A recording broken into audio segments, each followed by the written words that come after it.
Сәлеметсіздер ме балалар? Бүгін біз сіздермен People's Book'тың Part 2 екінші бөлім Lesson 9 9-шы сабақты өтетін боламыз. Мұнда Exercise 1 Listen, point and repeat phrase дейді. Мұнда біз мына сөздерді жаттауымыз қажет. Сол үшін менімен бірге немесе меннен кейін қайталасаңыз болады. Igloo, igloo. Igloo деген бізде қардан жасалған үй. Jam, jam, jam. Jam деген тосап варенье. Kite, kite, kite. Kite дегеніміз батпырау, летучая змея. Lemon, lemon, lemon. Lemon дегеніміз лимон.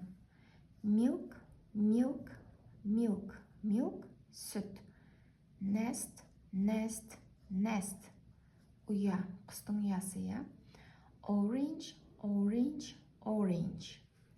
Pan, pan, pan. Pan дегеніміз қазан, сковородка. Quiz, quiz, quiz. Quiz дегеніміз бақылау.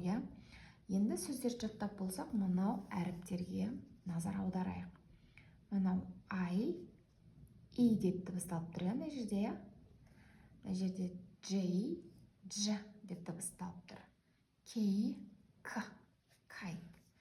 L, L дыбысталып тұр. M, M деп дыбысталып тұр. Milk. N, nest. Осы әріптерді мына жерге басып жазып шығуымыз қажет. Келесі Exercise 2. Listen and write say. Тыңда және жаз және айт дейді. Мұнда бірінші суретте көрсетілген сүт. Сүтті біз ағылшынша қалай айтамыз? Мына суретке назар аударсақ болады, milk деп айтамыз. Мұнда жазамыз milk деп. Келесі суретте сковородка, pan.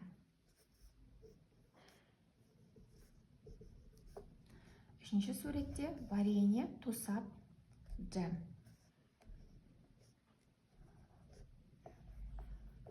Біздің мақсатымыз